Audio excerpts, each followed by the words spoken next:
নতুন একটা ভিডিওতে সবাইকে স্বাগতম। আশা করি সকলেই ভালো আছে। আজকে যা যা রান্না করেছিলাম আমি সেটাই আপনাদের সঙ্গে শেয়ার করলাম।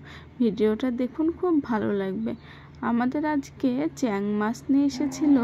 চ্যাং মাছগুলো খুবই সুন্দর জ্যান্ত ছিল। চ্যাং মাছগুলোকে কেটে পরিষ্কার করে ধুয়ে নিয়ে রান্নার জন্য ব্যবহার করছি।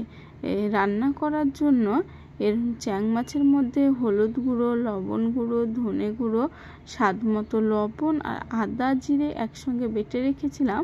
বাটা মশলা, সমস্ত কিছু মশলা দিয়ে হাত দিয়ে ভালো করে মাছটাকে মাখিয়ে নিতে হবে।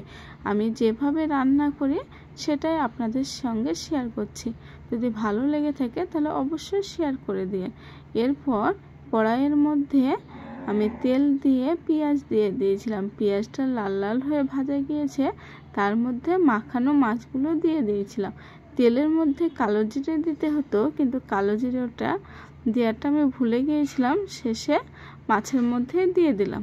দিয়ে মাছটাকে ভালো করে আউজিয়ে নিতে হয়। চ্যাং মাছ এইভাবে রান্না করলে খেতে বেশি ভালো লাগে। এই দেখুন, মাছটাকে অনেকক্ষণ ধরে আমি আউজিয়ে নিয়ে তার মধ্যে পরিমাণ মতো জল দিয়ে দিলাম ঝোল করার জন্য। কত সুন্দর ফুটতে শুরু করে দিয়েছে। অনেকক্ষণ ধরে ফোটার পর যখন জলটা কমে আসবে তখন এর মধ্যে ভাজা জিরে দিয়ে দিলাম। এরপর মাছটা আমার রেডি হয়ে গিয়েছে, নামিয়ে রাখলাম। এই দেখুন, চ্যাং মাছের পাতলা ঝোল খুবই স্বাস্থ্যকর। এরপর আরও 4টে চ্যাং মাছ আমি রেখে দিয়েছিলাম।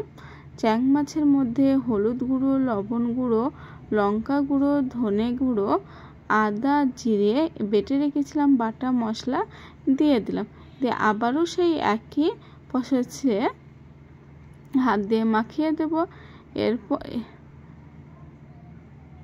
এরপরে আমি কড়াইয়ে তেল দিয়ে দিয়েছিলাম। তেলে পেঁয়াজ আর কালো জিরে ভাজতে দিয়েছিলাম। যখন পেঁয়াজটা লাল লাল হয়ে এসেছে তখনই মাছটা দিয়ে দিলাম। চ্যাং মাছ এভাবে রান্না করলে খেতে খুবই ভালো লাগে। মাছটা কষিয়ে নিয়েছি, এর মধ্যে মিষ্টি কুমড়ো দিয়ে দিলাম। চ্যাং মাছের ঝোল আর মিষ্টি কুমড়ো দিয়ে চ্যাং মাছের রসা করব। এই সবজিটা খেতেও খুবই ভালো লাগে। এই দেখুন, কুমড়ো আর মাছ একসঙ্গে ভালোভাবে আউজিয়ে নেব। চ্যাং মাছ যত আউজাবেন তত শক্ত হয়ে যাবে। আউজানোর পর এতে পরিমাণ মতো জল, লবণ সমস্ত কিছু দেওয়ার পর এবার আমি ঢাকা দিয়ে দেবো কিছুক্ষণের জন্য। মিষ্টি কুমড়ো সিদ্ধ হওয়ার জন্য অপেক্ষা করব। কিছুক্ষণ পর ঢাকনা তুলতে দেখিয়ে জলও কমে গিয়েছে, মিষ্টি কুমড়োটাও সিদ্ধ হয়ে গেছে।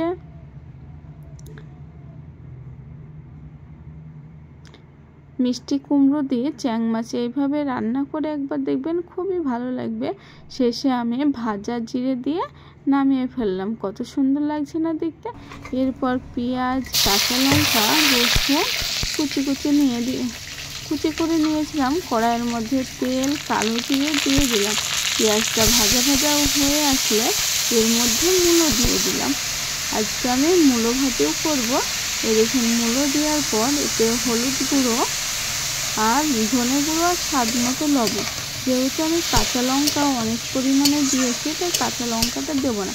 কাঁচা লঙ্কা দিয়ে এই ভাজাটা ভাজলে খুবই ভালো লাগে। এরপর মূলোটা সিদ্ধ হওয়ার জন্য আমি পরিমাণ মতো জল দিয়ে ঢাকা দিয়ে দিলাম। ঢাকনা তুলে অনবরত খুন্তি দিয়ে নেড়ে নিতে হবে। আমার মূলো ভাজা রেডি হয়ে গিয়েছে।